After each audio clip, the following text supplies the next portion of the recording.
You've been talking to all these Orange County applicants. Are they all saying, we've got They financing, got no it. problem? Okay. I equate my role as a county executive as being the bachelor. I'm not a big fan of the show, but last night I was with Caesars, Genting, and Green Track. Each one of them is proposing one nicer than the next.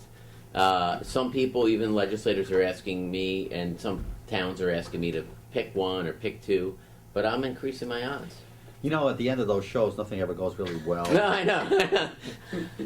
I thought, don't they get married? They get jilted usually. Don't they get married and go to Neverland and No, everything? it's never Somebody pretty. gets a rose. Yeah. So. Well, we know who's getting the thorns. Yeah. Right. So basically, that's where. But we are. nobody's worried about financing that Not you're at all. talking to. No. Okay. Every one of them. If you look at each one of them, casinos. Caesars is self-funded. Genting is two of the. So that's three. Genting has two sites. That's three of the sites self-funded. Saratoga has the investment behind it. Green Track is going to announce theirs, I think, by the end of this week. And am I missing anybody? Penn Cordish is self-funded. One thing we have no idea of is what the people in Albany who are going to make the decision are thinking. They seem to be like in a sealed room somewhere. Yeah. Are you hearing anything about what I'm they're not looking at even? I'm not. The good thing is I can't put my budget 2015, as we talked about earlier. I can't anticipate because I'm not going to get revenue if they're Right. here or not. So I got to have to clean up my house no matter what happens. We have to do the tough love the next 2 years anyway. I don't know what's going to happen. And originally it was supposed to be selected in the early fall. If I'm the governor and the state is ranked last in every category except for outward migration, I'm not deciding and alienating Ulster or Sullivan or Orange. Keep everybody spurring. And I think what you're going to see, and as a newspaper and the public and myself, and I've asked every casino, what happens after June 30th?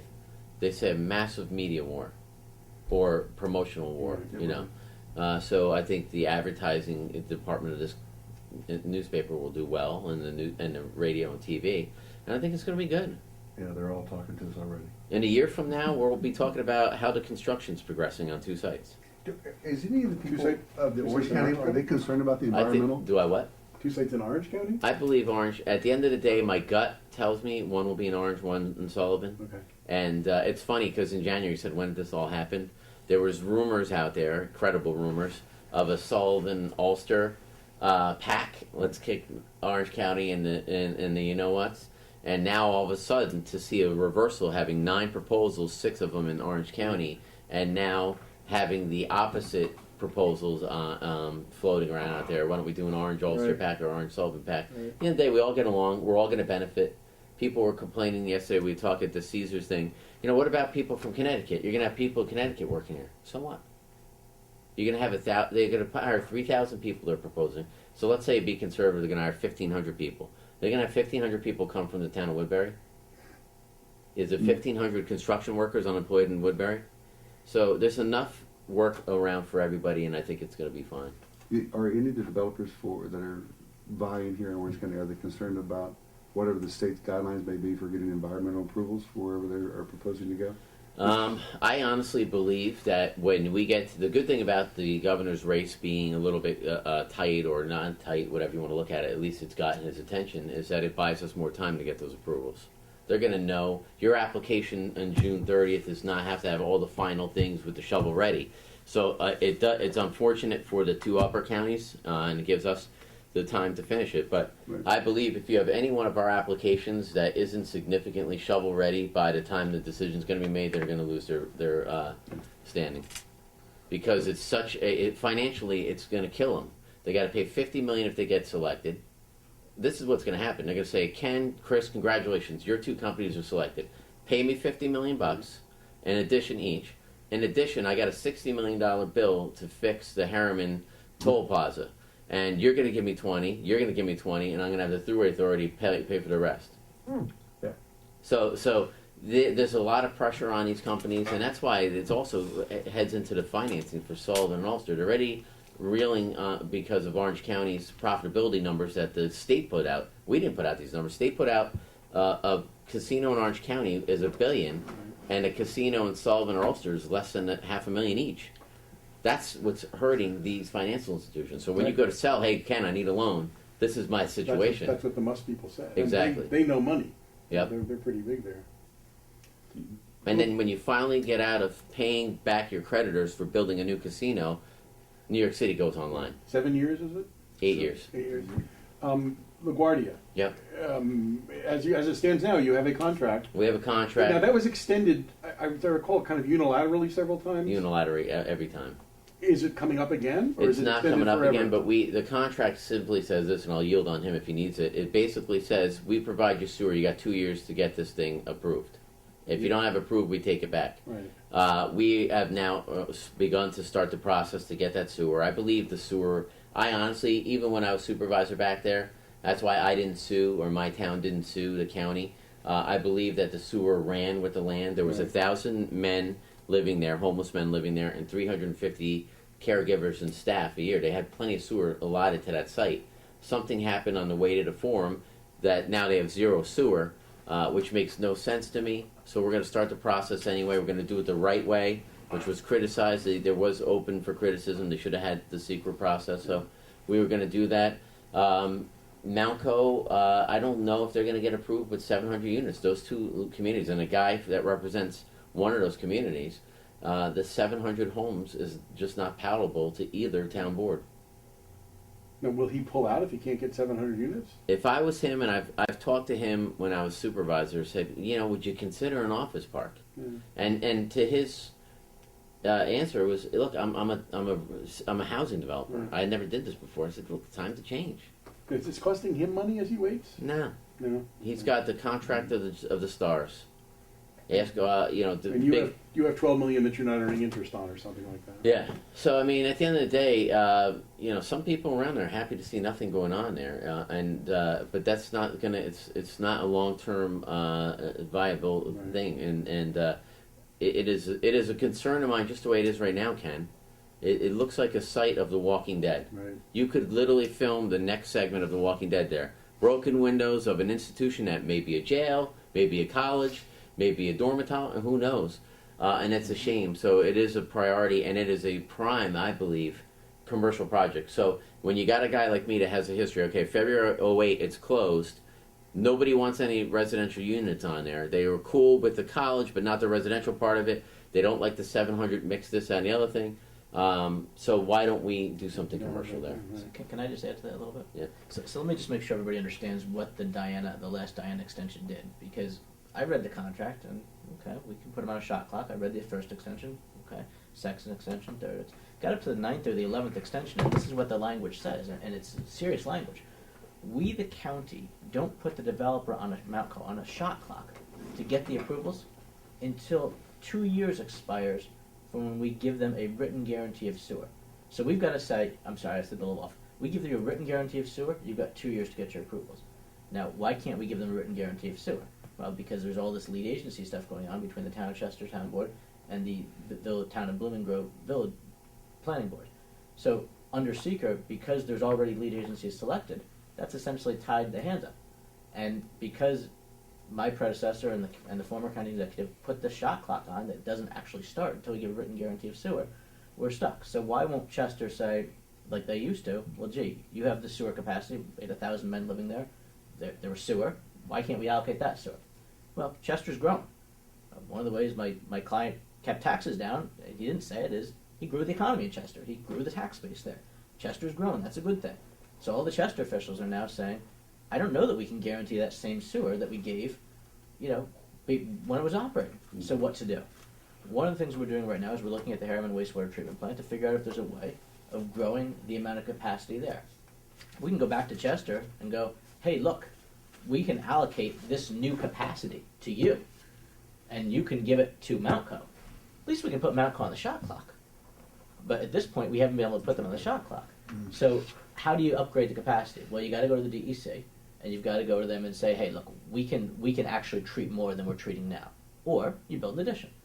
That's a time-consuming. Or you do major I&I work, all different types of avenues. They could talk about a pocket plant there. Malco, even during their project, said that they thought they could get a pocket plant approved. I don't know if you can. Mm-hmm. So that's one of the things we're reviewing. So at least we get that clock to start. So A, it either motivates him to get something that's palatable to the communities, or B, we run the clock out and start anew. But it is a ripe location for the right type of development. And It was It's- appalling, 11th Amendment to the contract, appalling. And that was, oh, he had the power to do that? Unilaterally, he did it. Did the legislature have to give him that, or does that come with the office? Legislature, no, under the county charter, the county executive signs all contracts. Okay. So once the legislature authorized the sale Right. and authorized them to sign related documents, Right, all done, Once you add it to the legislation that you passed, right. it's open. So you haven't decided how to increase treatment capacity? We're looking at it now. We actually just put in a request with the regional council to get a grant to look at sewer. Last fall, there was, I don't know, we still don't know how this happened, but there was an RFP put out to increase capacity at the sewer plant, Harriman. Then the RFP was pulled back. So we're going out with an RFP to do two things. Look at the sewer treatment plant, not just to increase the capacity, but it was built in 3 sections. The center section is due for upgrade and retrofit. So we would do an RFP for that work, as well as look at a Orange County overall view of where sewer capacity is for the future. You know, Walk Hill's doing great on the Walk Hill River, the town of Walk Hill. Same thing with Port Jervis. New Windsor has their capacity on the Crusade Creek going into the Hudson River, City of Newburgh and Hudson River, but looking at the future economic development, whether it's City of Newburgh, like you mentioned before, or somebody else, I need to look at sewer capacity for the future. We're at that infamous 85% number of capacity, and we need to start planning for the future. Speaking of growth, how about the KJ annexation? For A, what's taking so long? B, what do you want to happen? Well, I've asked for Orange County to be lead agency a number of times to ask the state legislature to amend the law so we could be, not because it's KJ, because it's a 500-acre thing. I wouldn't do it for a small parcel, but it has a huge impact on Orange County. With transportation, our buses, buses in KJ are governed through our planning department, social services, sewer, water, which we just got done talking about. So I believe it's a political decision. You talk to anybody involved, I believe they'll tell you the same thing. The state DEC is not making a decision just because it's such a politically charged issue. But I think that if you had Orange County, and we've pledged to do that shadow process of it to try to put all the documents online, but it's a very volatile situation down there.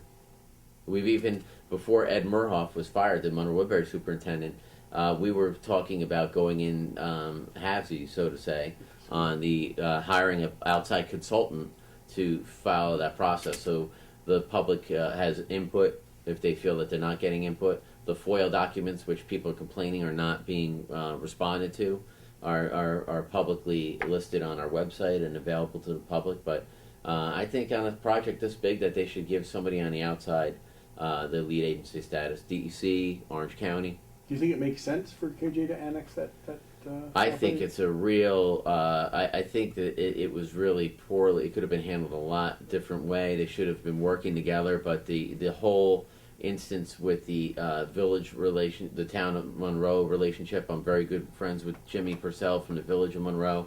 It was my hometown.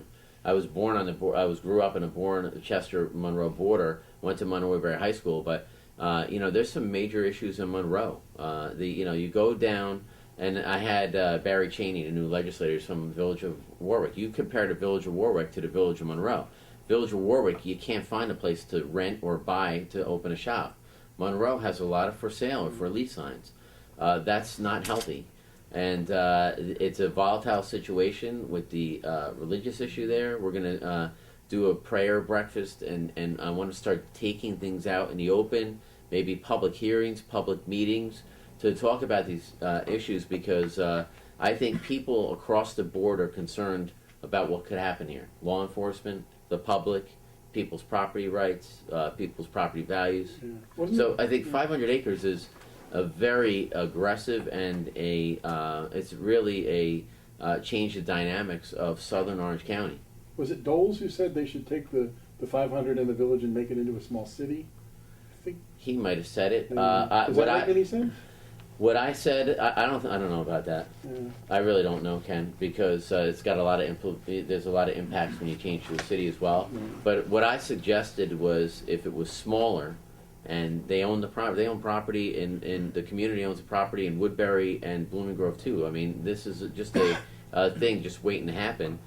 Is to put some type of parkland border around the village, and I've even, when the village of Kirschwell officials asked me about it, and the other people in the public, Save Monroe, United Monroe, all these different people that are out there, if some type of agreement was made where you have a border so people don't have to worry about future encroachments and things like that, and if it's palatable, something at the end of the day, the property is owned by Kirschwell, and something's got to happen.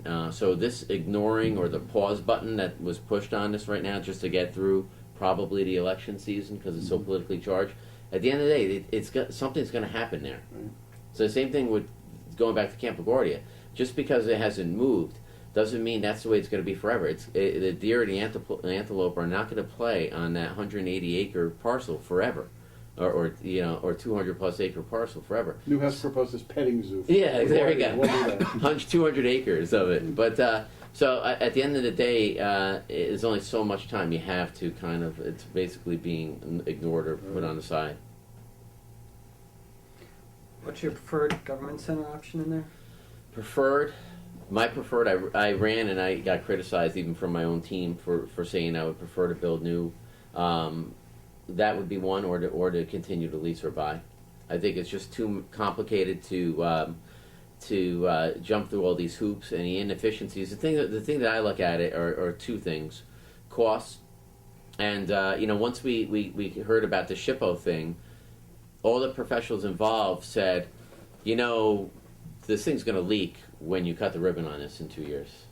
I said, what? And they said, and by the way, the parking lot will flood every rainstorm.